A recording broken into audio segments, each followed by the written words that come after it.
The next day. When I arrived at the lake, I noticed that my prince's collar ribbon was tied in a perfect bow. Delighted, I beamed at him. "Prince, your ribbon!" My mother tied it for me. He interrupted me swiftly. "Oh, okay." Whoosh! You could practically hear my excitement fizzle out. Sure, I was a little disappointed, but that wasn't important. I quietly sat down next to him. There was an uncomfortable silence. Not only had I lost my opportunity to start a conversation, but I was out of topics too. That said, I couldn't simply endure this silence either. But before I could think of something to say... You left it like that? His gaze was fixed on my sleeve. "Of course I did! It was your first... Hey!" He promptly untied it without warning. As with the book-throwing incident, he was completely unpredictable, which made it impossible to keep my guard up. "What did you do that for? I was saving that..." Be quiet and don't move. At his command, I froze like a statue. "You gonna try again?" Meanwhile, he started to twist the ribbon around. Wait, is he? All done. Wow! It's perfect! Just like that, the crooked bow was now replaced with a much neater version. I practiced after I got home, and now I've got the hang of it. No kidding! That's incredible! As I babbled excitedly, he turned away. No, it isn't. Anyone can tie a bow. But it's so flawless! Even I can't tie a bow this perfectly. I held my sleeve up and admired it from every angle. Oh, but I really liked the crooked one, too. What a shame. What's there to like about a shoddy, crooked bow? It's unique! Besides, it was a gift from you, so of course I'd love it. That doesn't count as a gift. Sure it does. You did something for me that made me happy. Thank you, Prince. In response, he smiled. Yay! Cool. He smiled bashfully. It was such a wonderful smile, it captivated me instantly. I could feel my cheeks burning. I hastily stared down at my lap, hoping to hide my face. What's wrong? Nothing. That was careless of me. My prince hardly ever made eye contact, nor did he outwardly emote much at all. Thus I never imagined he would smile at me like that. You really wear your emotions on your sleeve, huh? Yeah, I get that a lot. I just wish you weren't so quick to notice. Hey, so... why do you call me Prince all the time? Huh? I've been wondering. You called me Prince right from the moment we first met. What's up with that? Now you ask me? Got a problem with that? Not really, no. His sulky response made me laugh in spite of myself. He could be so charming when he let his feelings show. I was half tempted to tell him how adorable he was. He seemed to sense this, however, because he scowled and shifted his gaze to the lake. I changed sitting positions and followed suit. The water was too choppy to reflect anything. Instead, its inky depths seemed to swallow us up. You want to know why I call you Prince? Because that's what you are. I don't get it. If I tell you the real reason, can you promise you won't be weirded out? Something tells me I'm gonna be weirded out regardless. Yeah, probably. Most people would find the nickname really bizarre. A long time ago, my brother told me a story. Which brother? What kind of story? A story of a boy who was as white as snow, and just as icy. He sounds like a dick. Damn, way to self-own yourself, sir. On the outside, he was super aloof, with a foul mouth and a fickle, hostile attitude. Yup, this dude's a dick all right. But deep down, he was warm-hearted. That doesn't make sense. What is he, a walking paradox? Well, maybe he concealed his true self. Or maybe he let it show a bit too much. So how does the rest of the story go? The boy would visit the lake every night. His physical appearance was pure and beautiful and fragile, like a snowflake. My brother was worried he might disappear forever, so he started visiting the lake too, and they got to talking. Weird. I mean, this is obviously about Ryoshi, and Ryoshi is taking care of Snow, and they met by the lake. But Ryoshi is not our brother. So confused right now. The boy never talked about himself, but he was willing to listen. In fact, it only took a few words for him to realize my brother's true intentions. For you see, he was possessed of a keen insight. But he never tried to rub it in anyone's face. He spoke bluntly, yes, but he wasn't cold-hearted. And there you have it! Fun story, huh? For some reason, he looked at me sadly. Honestly, I don't really get it. Sure, he didn't go around lording his knowledge over other people, but is that really enough reason to believe he wasn't cold-hearted? Maybe he thought pointing out the truth was a giant waste of time. Well, kindness is subjective, so it's only natural that the giver and receiver might each interpret it differently. But as far as my brother and I are concerned, we both feel the boy was a good person deep down. At this, he let out a long sigh. Well, at least I get it now. So you see traces of that boy in me, is that it? Sonotori! I shot him the finger guns. I mean, a prince as white as snow? One look at you and I was sure you were him. Make sense now? I guess. But you make it sound like you're only friends with me because I remind you of him. Honestly, even if my brother hadn't told me that story, I'm sure I still would have seen you as a prince. How do you know that? Well... because I love you. He looked at me for a minute, then sighed. I don't get it. Just because you love me, that makes me a prince. He took that confession very well. Yeah, because... Because you're a princess. He beat me to the punch. That said, technically I was going to say, because I'm a girl. Any girl would yearn to be a princess, after all. They longed for a handsome prince to come find them, to rescue them. Even I had bought into that fantasy. His amethyst eyes turned back to me. My heart skipped a beat. His rosy red lips stood out against his snowy skin as he began to speak. I admit, the moment I first saw you, I thought you were a princess. Your eyes are a beautiful mix of red and blue. And then what happened after that? Like, how did the conversation end? You can't just say that and and then we're having from Snow White's perspective again.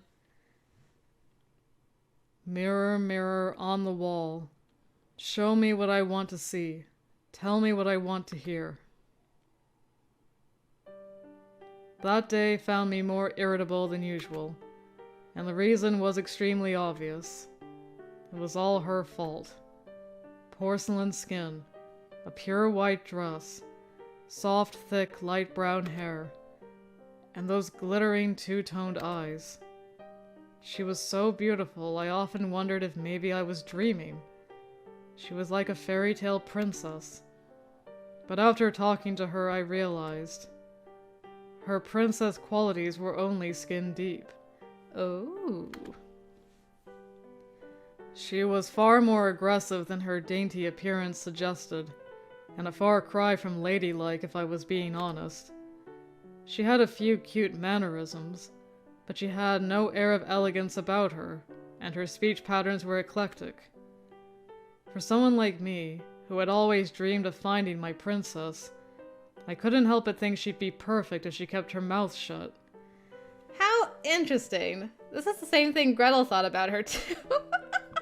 Like, man, you would be perfect if you just kept your mouth shut. Damn. Well... But obviously she was under no obligation to meet my arbitrary standards, so I didn't hold it against her.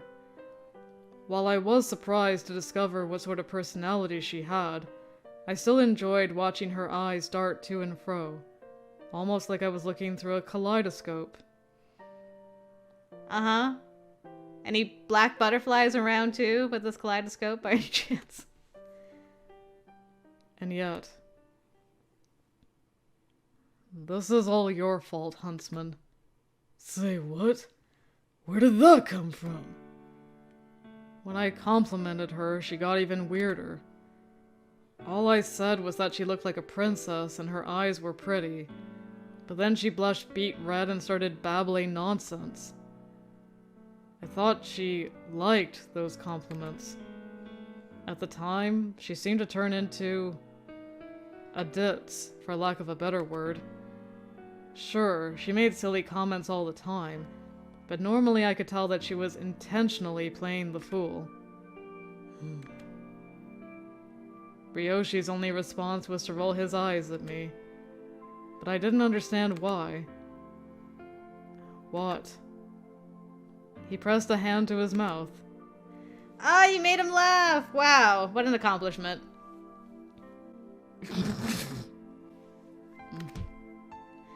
It felt like he was laughing at me, so I kicked his unguarded shin. Oh! The hell? She calls me Prince. And when I asked her why, she happily told me the story of a cold-hearted boy who was as white as snow. His physical appearance was pure and beautiful and fragile, like a snowflake, and at night he would go to the lake, where he would talk to her brother. He spoke bluntly, but he was actually warm-hearted, and he was possessed of keen insight. Or so she said. Sounds like someone I know. Her innocent smile came to mind. She called me Prince, even though I didn't deserve it. What? You don't like it? She idealizes me, just like my mother does. They all want me to be some perfect prince, but I'm not.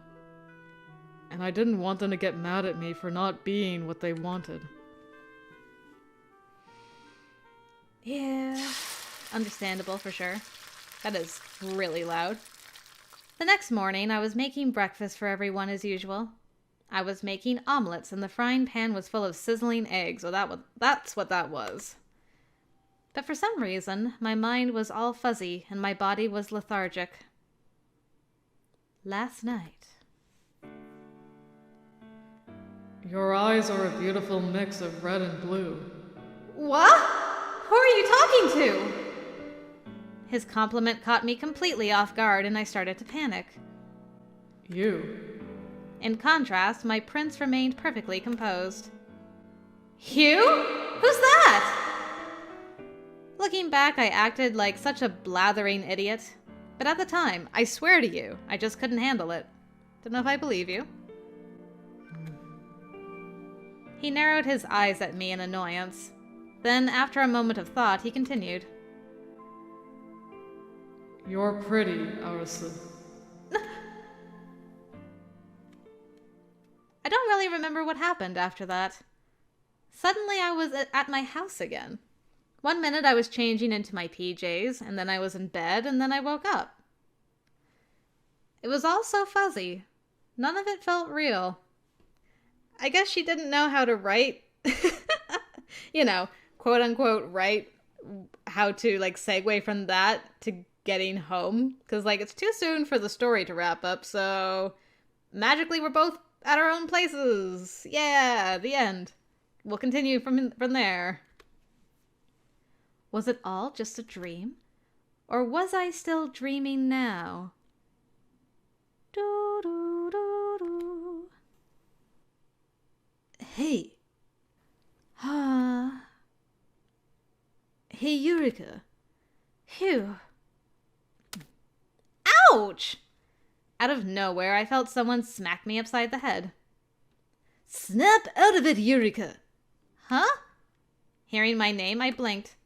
The food's burning! Cinderella pointed to the frying pan. That's when I realized that my eggs were burnt black. No! I hastily carried the frying pan to the sink and extinguished the fire. Great, now I've done it. Thanks to my careless mistake, our breakfast was ruined. That's the first time she's ever not made a perfect meal. I'm sorry. I'll remake it, and I'll toss this out later. As I spoke, I dumped the burnt remains onto a separate plate. Quit pushing yourself so hard. You're gonna work yourself sick. He snagged a piece of burnt omelet and popped it into his mouth. I would not recommend that. Ugh, gross. Tastes like dirt. What did you expect it to taste like? Grimacing, he handed the plate to Kaguya next to him. Nobody eat this! We're throwing it away! You reckon so? But sometimes burnt food is nice in its own way. Struggling to maintain a smile, Kaguya ate a piece as well. Then he passed the plate to Red Riding Hood. Guys, I appreciate it, but really, you do not have to eat burnt eggs on my account. Like, at all. Nom nom nom nom. He's like, this is perfect. It goes great with my canned tuna.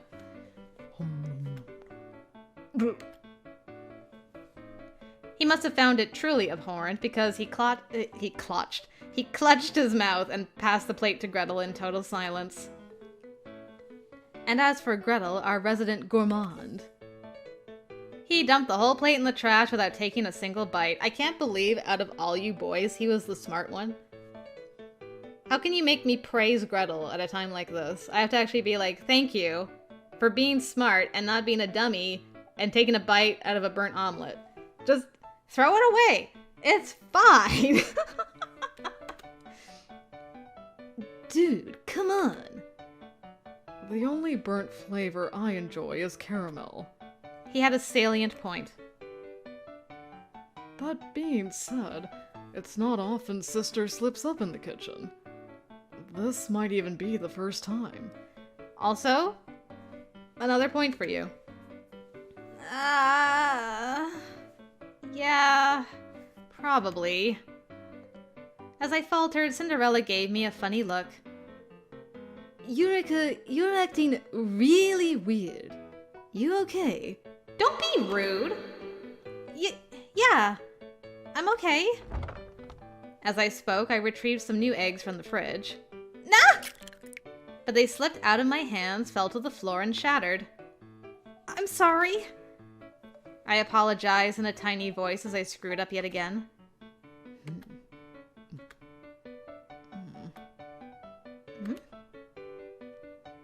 When I noticed the odd silence, I looked up to find them all staring at me in horror. I'm scared now. Sister's gone mad. You alright, Pulpit? Got a tummy ache? Guys? I'm still human, you know. No, I'm fine. I decided to clarify things before they started thinking something was actually wrong with me. Unfortunately, at times like this, my brothers could be weirdly nice. Seriously, don't push yourself. Go back to your room and get some rest. We'll handle everything from here. I can carry you upstairs if you'd like. No. In that case, I reckon I'll make some nice porridge for you. Yes, please. Like so.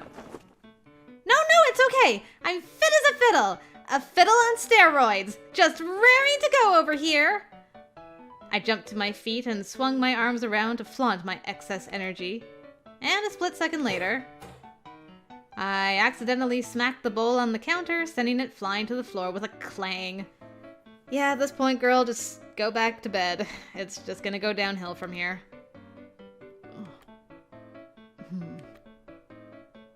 This is your idea of fine? No. Slumping my shoulders, I admitted defeat.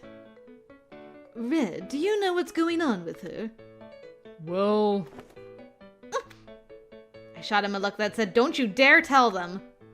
If they found out I was all out of whack because my Prince Charming called me beautiful, they'd never let me live it down. Then, for some reason, Red's expression stiffened. No. I can't say I do. He averted his eyes. You're looking a bit terrifying, Pulpit. Oh god, no kidding. Kazuya and Gretel were both staring at me in alarm, so I quickly lowered my gaze to the floor. Well, whatever. We can handle the cafe without you, so take the day off. What? But... I tried to protest, but he cut me off. You really think you're in any condition to work right now? He gave me a stern look. Sure I am! I clapped my hands to my cheeks to hype myself up. My brothers all exchanged a glance. Really, you've earned a break, Pulpit. You work too much in general. Kaguya's right. Hell, Cinderella's practically a slave driver, and even he wants you to take the day off. Yes, I think it would be healthy for you to take some time to collect yourself. None of them were on my side. And there you have it. So what'll it be? Okay, fine. I guess I'll take you up on it. And so I found myself with an unexpected day off. What are we gonna do with all our time? Oh my gosh, look, they're so cute! Yeah, for sure. Definitely cute. Right? Oh, they're so cute. I'm dying! I want one so bad. Then I'll buy you one. Cute girls deserve cute things. You mean it? You're the best! I love you! Side-eyeing the lovey-dovey couple, I let out a sigh. If I had the energy, I'd love to be squealing over cute stuff right now. Unfortunately, my life was far from cute at the moment. Instead of looking through a display window at plush toys, I was looking at a grocery cart full of produce. Alone. No boyfriend in sight. If only my prince were here. His handsome face came to mind. Oh my gosh, look! They're so cheap! Yeah, for sure. Definitely cheap. Right? Ugh, they're so cheap! I'm dying! I want one so bad. Then buy one. Point taken. I like that he's in character. My fantasy was so utterly unromantic, I couldn't help but cackle to myself. Yep, but it was accurate. Well, at least I've managed to get everything on my list.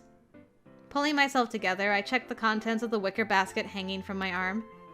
Red Riding Hood had lent me this basket to use for grocery shopping, and it was full of ingredients we needed to run the cafe. Now, you may be wondering what I was doing, shopping downtown on my unexpected day off. You see, I had taken over Red's duty as the grocery runner. In other words, I was bored and had nothing better to do. Phew. My arm felt weighed down. Perhaps I'd bought too much. But right as I was about to go straight home without making any detours, a bell started to ring in the distance. Confused, I looked in the direction of the sound and noticed a crowd of people swarming the produce stand. Listen up, folks! The limited time sale starts now! Limited time sale? In spite of my heavy basket, I dashed right over. If there was a sale going on, then I couldn't afford to waste a single second. To the battlefield I go! I'll take one! Me too! No pushing! No pushing, please! But by the time I arrived, war had already broken out. I pushed my way through the crowd, curious to see what had transformed these ordinary housewives into mighty warriors. There I found a pile of cardboard boxes with a sign in front that read, "Limited time only, fresh apples, $5 a box." I knew it was going to be apples. "Pardon me, I'll take one!" I joined the fight without hesitation. $5 for a whole box of apples? That was so cheap it was practically criminal. No wonder everyone was losing their minds. "Over here! I'll take one, please!" However... Hey, don't push me! Oh, sorry! A greenhorn like me didn't stand a chance against these battle-hardened veterans. Yeah, I'm like, oh, but if we're gonna get an apple, it would have to be from Mom. Or the witch. What's wrong? As I stumbled backwards out of the crowd, a woman called out to me. "Oh, it's nothing." But the instant I laid eyes on her, I realized how beautiful she was. Silver hair, pensive eyes. Judging from her subtle charm, I estimated she was somewhere in her 30s. Her makeup was flawless, and her face was devoid of wrinkles. Her pastel blue dress afforded her a pristine aesthetic you didn't often see out here in a rural tourist town. Beautiful lady. Oh, I see. The apples are really cheap. She spoke in a soft, gentle voice that suited her perfectly as she looked at the crowd. "Yeah, but they're selling out fast." I was really hoping to take advantage of this once-in-a-lifetime opportunity, but it wasn't looking likely that I'd get any. Maybe if there was a neat and orderly line, but with a crowd this chaotic, no chance. Right as I was about to cut my losses and get out of there, however, the woman made a surprising suggestion. In that case, why don't we work together? Surely at least one of us can get a box. Then we can split it 50-50. "You've got yourself a deal!" I agreed without a moment's hesitation. "I'll go back and try to get us one. Sorry, but could you watch my stuff while I'm gone?" Sure thing. I handed my basket to her, then dove back into the crowd. With nothing weighing me down, I was now much more agile than these older ladies. "Excuse me, sir! Over here!" Slipping through the sea of people, I raised both hands and jumped up and down like a rabbit. Gimme, gimme, gimme. Eventually... I got the apples! I shot the woman a thumbs up to let her know I had succeeded. Congrats! She applauded me as my basket dangled from her arm. "Thank you. I really owe it all to you, ma'am." But she smiled and shook her head. All I did was hold your stuff for you. The effort was all yours. If anything, I should be thanking you. Are you sure you don't mind me taking half? Of course not. If you hadn't given me this idea, neither of us would have gotten any apples at all. Honestly, I appreciate it. You're such an angel. Thank you very much. Aw, shucks. I didn't really feel like I'd earned her praise. I mean, it was just a box of apples. But right as we were sharing in the happy moment together, she suddenly looked down at the box. Wait, so... how are we going to carry all these? Whoops. It was a 20-pound box with 35 apples inside. Evidently, neither of us had thought this through. Well, with great difficulty. Am I gonna visit? Okay, back in the old mansion, eh? Sorry to barge into your house like this. Oh, it's fine. Don't be shy. I'll make you some of the lovely tea I've got. Oh gosh, you really don't have to. I was originally intending to leave right away, but then she invited me inside. I couldn't leave without my apples, and it was a rare opportunity regardless, so I decided to go with it. Now you may be wondering where exactly I was and what I was doing there. You see, the woman had suggested that we both carry the box back to her house out in the woods near the residential district. Phew! With nothing better to do, I plopped down on the living room sofa and gazed around the room. Frankly, this mansion felt rather out of place out here in the sticks. This observation had occurred to me while we were walking across her giant front yard. The interior was extravagantly furnished, like a castle out of a fairy tale. Sorry about the wait. A few minutes later, the woman returned, bringing a delicious scent with her. Sitting on the tray was a floral print teacup and a little pie on a matching plate. Apparently, she had brought me a treat as well. Oh gosh, that's so thoughtful of you, but... I hastily rose to my feet in protest, but she smiled and gestured for me to sit back down. The elegant fragrance of the tea, paired with the sugary smell of the pie. It was heaven. Thank you kindly. Did you make this yourself? I did. It's an apple pie, by the way. I hope you like it, but no worries if you don't. She sat across from me and sighed. Truth be told, she didn't really look all that worried. Oh, I'm sure I'll love it. It looks great. Thank you. Don't be shy now. Bon appetit. Right you are. Time to put her pie to the test. I scooped up a bite and popped it into my mouth. It's so good! It was delicious, just as I had expected. No, perhaps even more so. You mean it? Oh, I'm so glad. Absolutely! I could eat this every day of the week. I took another bite. Not too sweet, not too overpowering, with just the right amount of tartness. The familiar flavors filled me with a strange sense of peace. Thank you, sweetheart. Next, I took a sip of tea as a palate cleanser. It was divine. And the tea is wonderful! There's more where that came from, so let me know if you'd like a refill. Will do! As I happily ate my apple pie, the woman looked up suddenly. That reminds me. I didn't get your name, now did I? What's your name, sweetie? Huh? I blinked in surprise. Come to think of it, I didn't know hers either. Apparently, we were both so distracted with the apples that we forgot to even introduce ourselves. Whoops! Sorry about that. I set down my fork and cleared my throat. Then I sat up straight and looked directly into her eyes. My name is Yurika Arisu, and I live with my brothers in a cafe downtown. She looked at me, her eyes wide. Arisu? Your name is Arisu. My surname, but yeah. I nodded, mildly confused by her reaction. Then, for some reason I couldn't fathom, her eyes started to sparkle. That's amazing! I can't believe it! You're serious. It's Arisu. She looked like she had half a mind to leap out of her chair. Yes, ma'am. Oh, that's wonderful! I love it! That's so beautiful! Why, it's just like Alice from the fairy tales. As it turned out, this lady had a sort of innocent, childlike quality to her that I hadn't expected based on her looks.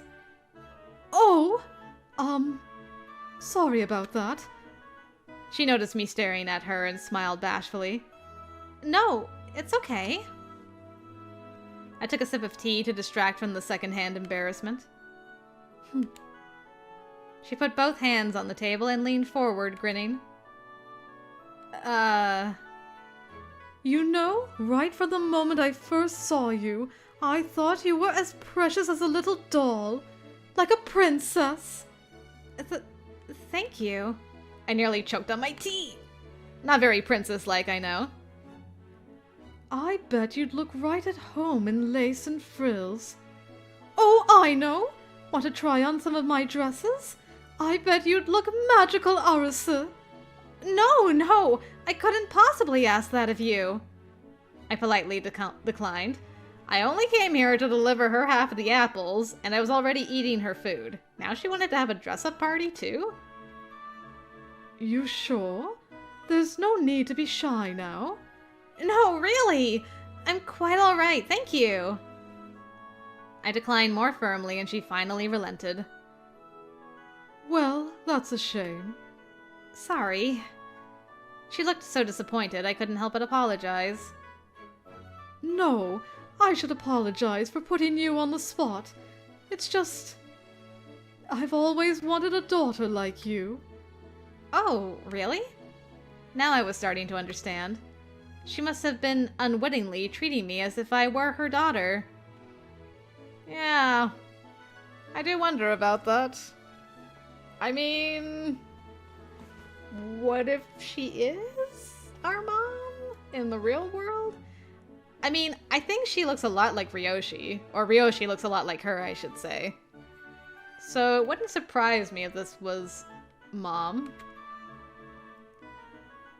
See, I have a child about your age who's actually a lot like you. Oh, I see.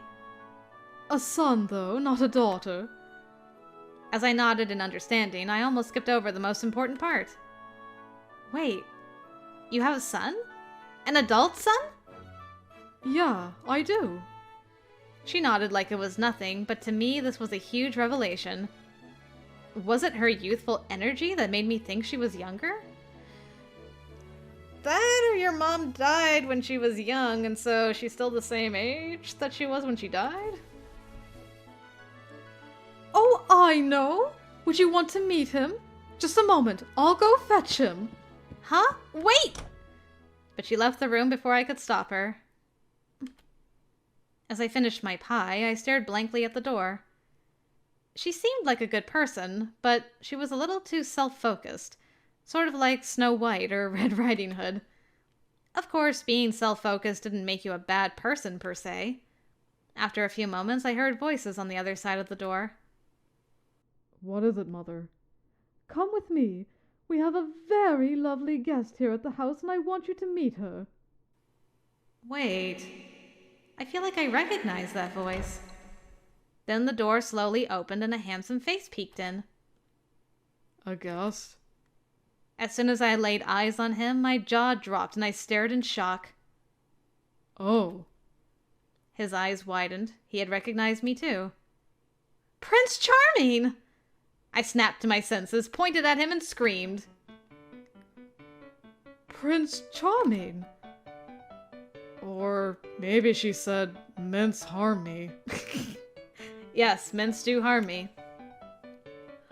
Oh, mince harm me! Or maybe it was lint farming. Lint farming? No, no, no! Waving a dismissive hand, I interrupted their conversation. The mishearing gag doesn't even make sense this time. Enough! I am the author, I say enough! Do you two know each other? No, not at all. My prince cut in before I could answer. I didn't understand why, but apparently he didn't want her to know that we knew each other. Nice to meet you. I'm Yurika Arisu. I decided to play along. Nice to meet you, too. The name's Snow White. He responded in kind. Silence. Arisu and I were just having some apple pie. You love my apple pie, don't you? Why don't you join us? Snow's mother spoke cheerfully to clear the awkward tension from the air. More importantly, I didn't know my prince liked apple pie. Now that was useful information to have, but just as I was making a mental note of it... Sorry, but I'm not in the mood. And with that chilly declaration, he walked out.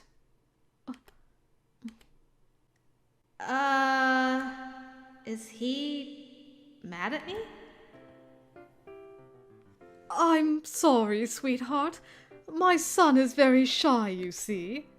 Oh, no, that's okay. I nodded politely. Frankly, I didn't consider him very shy at all, but she was his mother, so maybe she knew him best. Maybe my prince was the shyest of guys. Then his mother took my hands in hers. Arisu? Yes? Startled, I blinked at her. Then she looked at me intently and said, Arisu, would you be willing to get to know my son? Gladly, ma'am! I beamed in response. Nope, yes or no choice point needed here, thanks. Eureka! The fourth wall breaks are real in this route. It was everything I ever wanted. It was my lucky break, all gift wrapped with a bow on top. You mean it? Thank goodness! He's always had a lot of trouble making friends. As his mother, I worry about him. But if he had someone as sweet as you there for him, I could put my mind to rest. So, if he ever finds himself in trouble, could I ask you to lend a hand, Arisu? Yes, of course, Mother!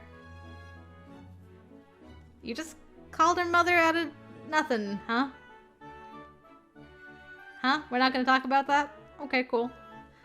We exchanged a high five. Feels like this future marriage might just work out after all. Mother smiled to herself for a while, then suddenly looked up in realization. Oh, but now I'm in a pickle. I made this apple pie for him, but he doesn't want it. She looked at the pie on the table and sighed. The way she pressed a hand to her cheek and tilted her head was downright adorable. Then she looked from the pie to me and back. Oh, I know! What if you took it home with you? She grinned from ear to ear as she spoke. I'm home! By the time I returned home, the cafe was already closed for the day. Where is everyone? Upstairs, I guess? I glanced around the clean and tidy storefront, then headed for the kitchen dining area. There I set all my stuff down on the table, including the apple pie, and grabbed my apron. Now that I've had my fun, it's time to do some housework. As I excitedly pulled out all my tools, Gretel walked in. Welcome home, sister. Are you feeling better now? Yes, and it's all thanks to you. Glad to hear it. By the way, sister. I smell something sweet. Is this for me? He had spotted the apple pie on the table, and now he was smiling like a giddy little boy. The pie is for everyone, Gretel, not just you. I slid the container away from him. Yes, whatever you say. He snatched the pie back. Hey!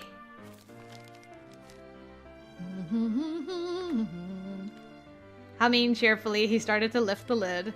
You can't have any yet! I'm just looking. He replied in a sing-song voice, but I knew him better than that. Ugh. I guess letting him have one bite isn't the end of the world. Oh, tragic. Looks like some amateur made this. The moment he lifted the lid, all his excitement fizzled out. I'm surprised you could tell. Inside was an apple pie that looked identical to the one I'd eaten. No surprise there, since it was Snow White's mother's spare pie.